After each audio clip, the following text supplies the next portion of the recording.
Well, hello, my internet friends. I'm sticking with it. That's what my daughter said to say. So, yeah, it's coming at you live tonight, obviously, almost 9 o'clock in Denver, Colorado, where my son and I have showed up to attend the TCCX Unlock the Secrets event. So, excited to see what comes of this. The lighting in here is poor, and I even have my watch. Whoop. Sorry, that's probably not fun for anybody. My phone, I even have my cell phone's um, light on me. So we're giving it a go. Anyway, so just wanted to talk really quickly about all the changes that have taken place to get me to this point and what I hope to get out of it. Honestly, it's going to be an interesting conference for sure, and thought about it all day as we've kind of made our way to this point, and thought I'd get online and chat a little bit. So let's go.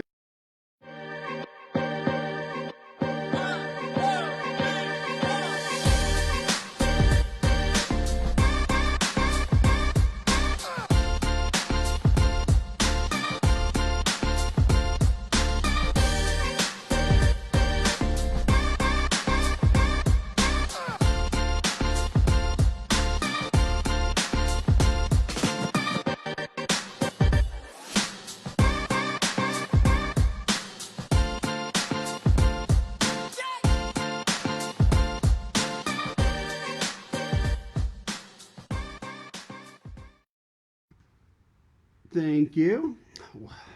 Appreciate. I like the music, so I don't know. I know that there's easier ways to go live, but I'm not there yet. I'm not, and I don't want to do the long skinny cell phone thing. Not good. I don't like it. So anyway, I'm wider than that. So when you got shoulders like these, you got to show them off, baby. Okay. Anyway, so yeah, so we are at an event that's, I believe, sort of one of its kind. It's never been done before in the 2CCX family, which is a coaching program put on by Russell Brunson and his staff, his family, his crew out of Boise, Idaho. And it's a conference where we were asked or told we should bring our kids, and it's an opportunity now for us to learn entrepreneurship, which is obviously something that I'm very passionate about, and entrepreneurship for young people. And again, super passionate about it. It's exactly the type of thing that I hope to pass on. Honestly, I mean, as a dad, that's the most important thing that I want to pass on, is to give my kids the ability to, at any given time, whenever they want, to take one of their ideas and turn it into a business and find real financial freedom and security in doing that. So that's a big drive. I'd say earlier in my career, it was super cool to find out that education increases an entrepreneurial perception, especially in third world countries. But it's definitely, as I've gotten older and had children, and we've seen how even if you have more perception, it doesn't necessarily mean that you're going to be successful in entrepreneurship. A lot more has to come about in order to make you successful, and a lot more education. And it's not just education about business, it's education about everything. Helps entrepreneurs become more creative and get better at whatever they're trying to do. So that fits perfectly. As a father who loves their kids and wants them to be successful, entrepreneurship just makes sense. It's just something that, so I'm excited to get some more information and add to my, just my body of knowledge to help people, my kids, and everybody else that I can. But getting out here was kind of funny. We had sort of a back and forth going online on we have a Facebook group, and a lot of folks kind of sharing their journey and getting out here. And it's really powerful to read stories. And I think we're learning that in order to get anywhere, especially online, that you share stories, and then you start feeling closer to people. And a lot of these people that I've learned to really respect and frankly love over the course of the last 6 months have been in this group. And I've never met any of them. Not any. I've met some, obviously. But for many of them I haven't met. And I probably had the opportunity in Phoenix, but I'm not real good in these public arenas. I do much better. I do pretty great on the back row. I mean, I'm just kind of a back row guy. I like to hang out there, and I like to learn. I like to do it all, but to get in the mix with people, I tend to spin out of control. Too many conversations going on is too much for me to kind of take in, and so I try to stay on the fringes. But I had kind of a commitment. Had a good talk with my wife before we came out here. Um, it's a little disappointing. I wanted my wife and daughter to be here, but my daughter starts high school tomorrow. She's going to be a freshman, and she's very nervous about it. And so she wanted to stay home, not miss any school, and I can appreciate that. I I don't want to make her uncomfortable, but I really thought it'd be good for all of us to be here. I was looking forward to that, and it didn't really work out. But my 18-year-old son Kedrick and I are here, and we're having a good time. We're actually at a friend's home right now, a dear friend that I've been studying golf and life with for over a decade now, and so we're at their home, and it's the first time I've been able to hang out with them in Denver and see their got a new home. It's really nice. It's good to be here with them, and had some dinner with them tonight. And it's just good to see really good friends and good people in your life. So I really appreciate that. But earlier today, before we came here, Kedrick and I got off the plane, and then waited for nearly 7 years before we got up to the rental car counter and got our car. And which, you couldn't like leave because we prepaid it to get the good deal, right? So they got you trapped.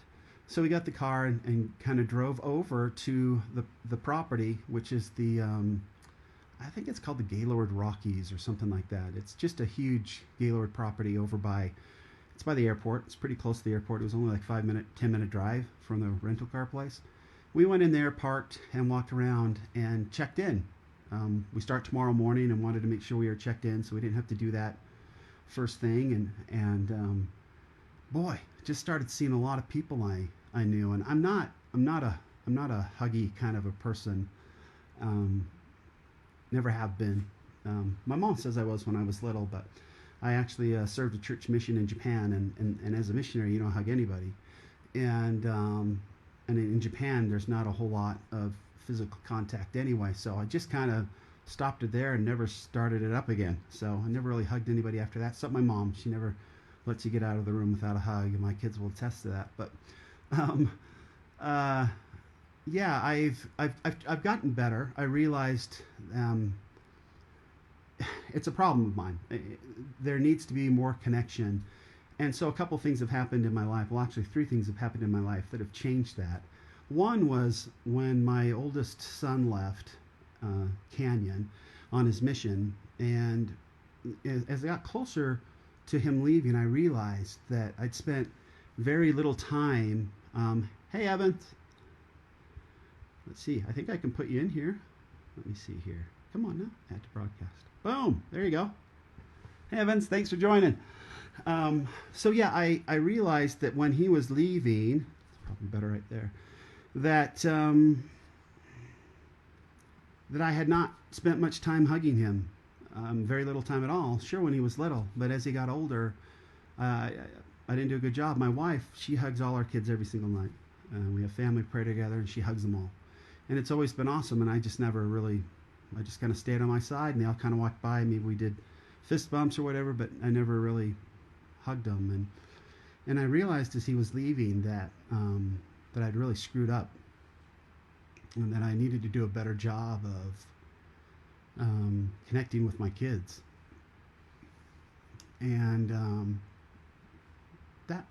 that's a tough one to take. So,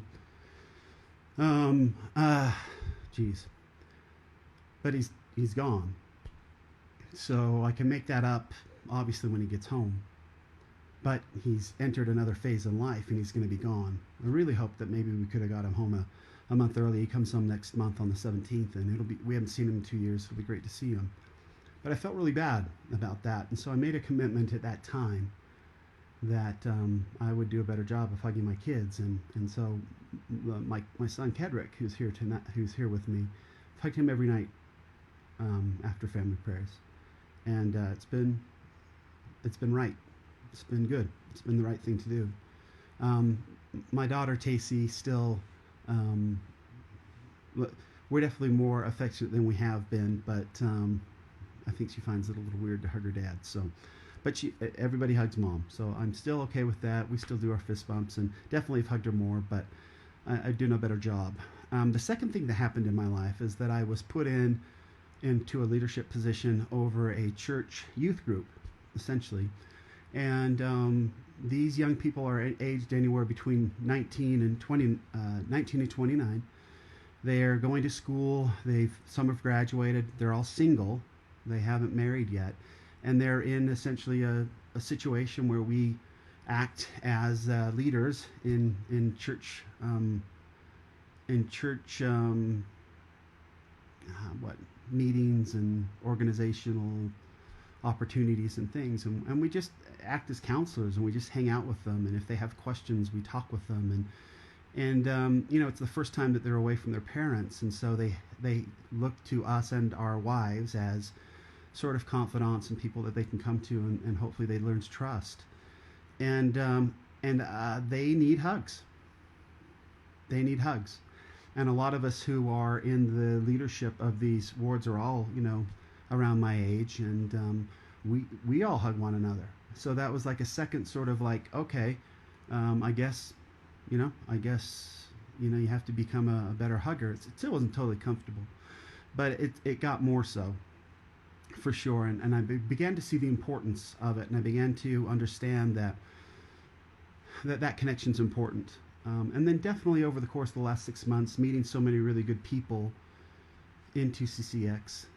Really, I mean, some of the most generous and kind and influential and really just good people. It's funny how similar people tend to gravitate and find the right groups together, which is one of the coolest things about online groups, for sure, is you'll have the ones that it really doesn't fit for them, exit stage right, and you'll have those that find it very important and helpful, stick around. And it's been very important and helpful, I think, to find so many online doing a lot of cool things. And anyway, I through the course of that have met a lot of new people. And when we were walking through to go get registered today, I hugged a lot of people that I had never met before in person. And a lot of them said, "Hey, sorry, I'm a hugger." I think that they kind of knew that I was not, typically more so now than ever. I mean, had this been 2 years ago, 3 years ago, 3 years ago, no way.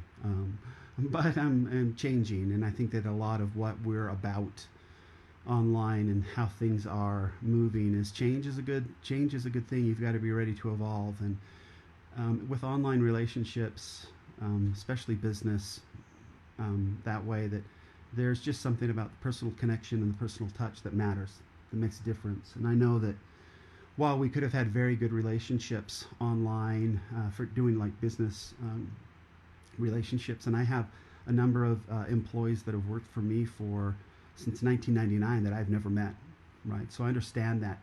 I understand online working relationships quite well. I've been doing them for a really long time, 20 years now.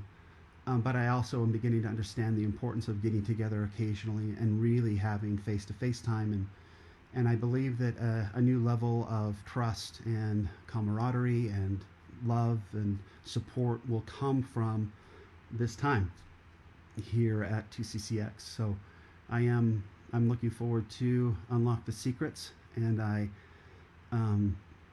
while I don't know what the secrets necessarily are going to be from the stage, I do know that one of the secrets that we will be unlocking together will be just, learning to just knowing people better and unlocking sort of, secrets about one another, not bad ones, but just getting closer and understanding one another better, because we have this opportunity to meet face to face. So starts tomorrow morning. I will keep coming alive, maybe not from the side of the bed every night, just down to the basement. Fortunately, I think for my son, he's actually on a blow-up bed out. I guess it's that door right there. And he has new noise-canceling headphones that he purchased that basically just block everything out. So not bothering him too much. And I think the owners of the home that are that are good friends are up a couple of flights. So we should be good. Hopefully not bothering anybody. But for all of you here in Denver, look forward to seeing you tomorrow. And all of those who are not, I just hope that you take the time to hug the people that you love. Stay close to the people that you care about. Let them know that you care about them. And also, when you have an opportunity to go meet some of the people that you work with and that you care about, take the time to do it. Take the time to get out there and take the relationship to a place where more business and more trust and more interaction and more exchanging of ideas and all of that can happen, because face to face is just a better way to get that done. So that's it for tonight. I will talk with you all tomorrow after our first day at Unlock the Secrets. Until then, Aaron Stewart saying, from the side of the little blue bed, not the black couch, good night. Thanks.